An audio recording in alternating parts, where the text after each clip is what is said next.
ഇവരെക്കുറിച്ചൊക്കെ ഞങ്ങൾക്ക് നല്ല അഭിപ്രായമാണ്. സെമിനാരി വിടുന്നതിന് മുമ്പ് 2, 3, 4 വർഷമൊക്കെ അവർ അരമനയിൽ താമസിക്കും. ഇപ്പോൾ താമസിച്ചുകൊണ്ടിരിക്കുന്നവരൊക്കെ ഇവിടുന്ന് കേട്ടുകൊണ്ടിരിക്കുക ഇതെല്ലാം. അതെന്തിനാണ് താമസിക്കുന്നത് ചോദിച്ചാൽ അവർക്കൊരു പരിചയവും തരകമൊക്കെ വരണം. ഭാഷ പഠിക്കാൻ അറിയാൻ മേലാത്തവർ ഭാഷ പഠിക്കണം, പ്രാർത്ഥന പഠിക്കണം, നോമ്പ് നോക്കണം, കുമ്പിടണം. അവരൊരു ട്രാക്കിൽ വന്നിട്ട് വേണം സെമിനാരിയിലോട്ട് പോകാൻ. അല്ലാതെ പോയാൽ കോളേജിൽ നിന്ന് നേരെ KSUSFI കഴിഞ്ഞിട്ട് നേരെ സെമിനാരിയിലോട്ടായിരിക്കും വരും. അവർക്ക് ഭയങ്കര ശ്വാസം മുട്ടലായിരിക്കും അവിടെ, അതുണ്ടാകരുത്. അതുകൊണ്ട് ഇവരെല്ലാം അരമനയിൽ താമസിച്ച് അവിടുത്തെ റുട്ടീൻ, പത്തനാപുരത്തെ ദേറായിലെ റുട്ടീൻ തന്നെയാണ് അവർക്കും കൊടുക്കുന്നത്. അതേ പ്രാർത്ഥനകൾ, അതേ സ്കെഡ്യൂൾ ആണ് അരമനയിലും കൊടുത്തിരിക്കുന്നത്.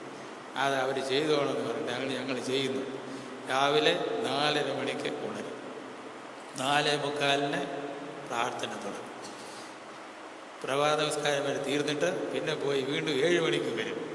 7 മുതൽ 7 വരെ മെഡിറ്റേഷൻ, 7:30 3 മണി നമസ്കാരം, 12:30 ഉച്ച നമസ്കാരം, 3:30 9 മണി, 6 മണിക്ക് സന്ധ്യാപ്രാർത്ഥന, 9:00 സൂത്താറ. ഇതിനൊരു മാറ്റമില്ല. ഇതിനകത്തോട് കയറി ഇറങ്ങി വന്നു കഴിഞ്ഞാൽ അങ്ങനെ അങ്ങ് ആയിക്കൊള്ളും. അപ്പോൾ അവർക്കൊരു ക്രമം കിട്ടി. ഓർഡറിലെ പിന്നെ ഡിസോർഡർ ആയിരിക്കും. ഈ ഓർഡറിലാണ് ഇവർ വളർന്നു വന്നിട്ട്. അതിൽ ഞങ്ങൾക്കെല്ലാം വളരെ സന്തോഷം. അങ്ങനെ ഓർഡർ നിൽക്കാത്തവരെ ഞങ്ങളവിടെ നിർത്തുകയില്ല. ഇങ്ങനെ ഒരു കാര്യം അവർ സന്തോഷമാണ്. അവർ ആ ഓർഡറിൽ വളർന്നു വന്ന്. മലയാളം അറിയാൻ മേലാത്തവർ മലയാളം പഠിച്ചു, ഇംഗ്ലീഷ് അറിയാൻ മേലാത്തവർ ഇംഗ്ലീഷ് പഠിക്കുന്നു. ഭാഷയും വേണമല്ലോ, ഭാഷയും വേണം, ഭാഷാനിയും വേണം, ജീവിതവും വേണം. രണ്ടിനും ഒരുപോലെ പ്രാധാന്യം കൊടുക്കും. സ്വർഗത്തിനും ഭൂമിക്കും മധ്യേ പാലം കെട്ടുന്ന ജോലിയാണ് നിങ്ങളെ. സ്വർഗത്തിനും ഭൂമിക്കും മധ്യേ പാലം കെട്ടുന്ന ജോലിയാണ് നിങ്ങൾ. ദൈവത്തിൻ്റെ അടുക്കൽ നിന്ന് കൃപകൾ വാങ്ങിച്ച് മനുഷ്യർക്ക് കൊടുക്കണം. മനുഷ്യരുടെ പ്രാർത്ഥനയും സങ്കടവും ദൈവത്തിൻ്റെ അടുത്ത് കൊടുക്കണം. രണ്ടിനെയും സ്പർശിച്ചുകൊണ്ട് നിൽക്കുക. അതാ മധ്യസ്ഥൻ്റെ ജോലി. എന്നും മധ്യസ്ഥരാണ്. മധ്യസ്ഥ പ്രാർത്ഥന ഈ ജോലിയുടെ പ്രധാന ഭാഗമാണ്. ലോകം മുഴുവനും വേണ്ടി, സഭയ്ക്ക് വേണ്ടി, രോഗികൾക്ക് വേണ്ടി, എല്ലാവർക്കും വേണ്ടി മധ്യസ്ഥ പ്രാർത്ഥന ചെയ്യുന്ന ജോലി. അതാണ് യേശുക്രിസ്തുവും ചെയ്തത്. ആ ജോലിയാണ് നിങ്ങൾ കൈകൾക്ക് തുടങ്ങുന്നതേ തുടങ്ങി. ഇനി ഇവർക്ക് ഏറെ യാത്ര ചെയ്യാനും. അവരുടെ സഹപാഠികൾ പലരും ഇവിടെ വന്നിട്ടുണ്ട്. അധ്യാപകരുണ്ടോയെന്ന് എനിക്കറിയാമല്ല. സഹപാഠികളും സീനിയേഴ്സും ജൂനിയേഴ്സും ഒക്കെ വന്നിട്ടുണ്ട്. അവർക്ക് ആശംസ പറയും. ഇനി ദീർഘദൂരം യാത്ര ചെയ്യാനുണ്ട്. ആ യാത്രയിൽ എല്ലാവരുടെയും പ്രാർത്ഥന ഇവർക്കുണ്ടായിരിക്കണം. വൈദികർക്ക് നല്ല കൈത്താങ്ങൽ കൊടുത്ത് അവരെ സപ്പോർട്ട് ചെയ്ത് അവർക്ക് വൈദികരായിട്ട് ജീവിക്കാനുള്ള സാഹചര്യം ഉണ്ടാക്കണം. അങ്ങോട്ടും ഇങ്ങോട്ടും പിടിച്ച് വലിക്കും. ഒരു പള്ളിയിൽ ചെന്നാൽ 10 പേര് ഒരു അച്ഛൻ്റെ കൂടെ, 10 പേര് എതിര് നിൽക്കും. വേറൊരു അച്ഛൻ വരുന്നുണ്ടെങ്കിൽ എതിർ നിന്നവർ അച്ഛൻ്റെ കൂടെ നിൽക്കും. മറ്റേ അച്ഛനെ അനുകൂലിച്ച ഒരു ശത്രുക്കളാണ്. ഇങ്ങനെ തുടർന്നാൽ ഒരു ഇടവകയിൽ സ്വസ്ഥതയുണ്ടാകും. നമുക്ക് പ്രാർത്ഥന കൊണ്ടും കൈത്താങ്ങൽ കൊണ്ടും വൈദികരെ സപ്പോർട്ട് ചെയ്യും. ഇവർ ആരംഭിക്കുന്ന ഈ ശുശ്രൂഷ നിറപടിയായി ദൈവ ഇംഗിത പ്രകാരം പൂർത്തിയാക്കപ്പെടുന്നതിനായി പ്രാർത്ഥിക്കാം.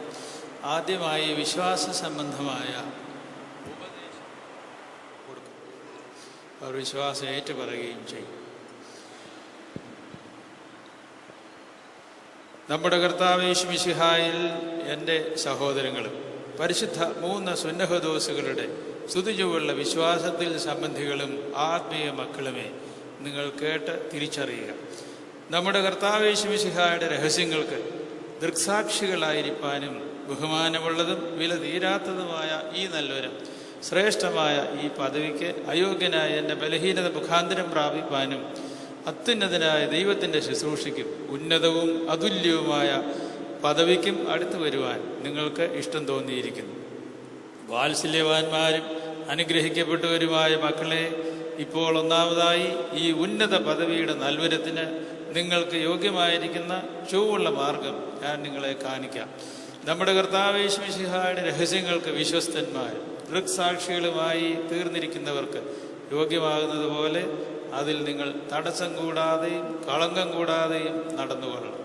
അനുഗ്രഹിക്കപ്പെട്ട മക്കളെ, നമ്മുടെ കർത്താവ് യേശു മിശിഹ പരിശുദ്ധ ഏവൽഗേനിയോനിൽ വെടിപ്പുള്ളതിൻ്റെ ശിഷ്യന്മാരോട് കൽപ്പിക്കുകയും അവർ പരിശുദ്ധ സ്ലീഹന്മാർ മുഖാന്തരം പരിശുദ്ധ സഭയുടെ മക്കളെയും സത്യവിശ്വാസികളായ എല്ലാ പിതാക്കന്മാരെയും മൽപ്പാന്മാരെയും ഭരമേൽപ്പിക്കുകയും അവർ അവരുടെ കാലടികളെ പിന്തുടരുകയും അതിനെ സ്ഥിരപ്പെടുത്തി ഉറപ്പിച്ച് പഠിപ്പിക്കുകയും ചെയ്ത പ്രകാരമുള്ള സത്യവിശ്വാസം യാതൊരു വ്യത്യാസവും കൂടാതെ പിടിച്ചുകൊള്ളുവാൻ നിങ്ങൾക്ക് വിഹിതമാകും.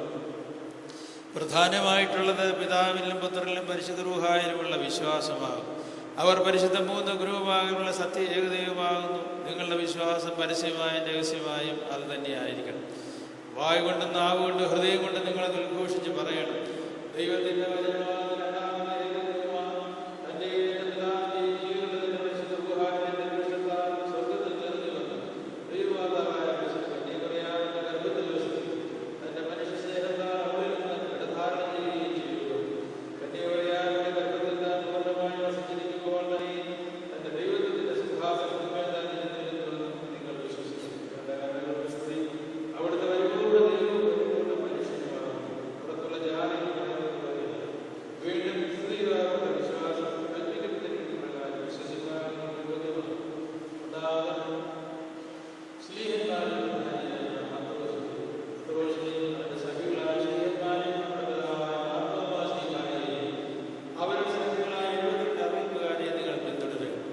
അഗ്നിമയനായ മാർ ഇഗ്നാത്യോസിനെയും ദീവന്നാസിയോസിനെയും യൂലിയോസിനെയും അത്താനാസിയോസിനെയും വാസേലിയോസിനെയും ഗ്രിഗോറിയോസിനെയും ഈവാനിയോസിനെയും വായുടെ താക്കോലായ ഗൂറിലോസിനെയും സത്യവിശ്വാസികളായിരുന്ന ശേഷം പിതാക്കന്മാരെയും മെൽപ്പാന്മാരെയും നിങ്ങൾ പിന്തുടരണം. കൂടാതെ നമ്മുടെ സഭയുടെ പ്രധാന മേലധ്യക്ഷനായ പരിശുദ്ധ മാർത്തമായ ശ്ലീഹായുടെ സിംഹാസനത്തിന്മേൽ ആരൂഢനായിരിക്കുന്ന പരിശുദ്ധ കാതോലിക്കാ ബാവയുടെ കൽപ്പനയും ബലഹീനനായ എൻ്റെ കൽപ്പനയും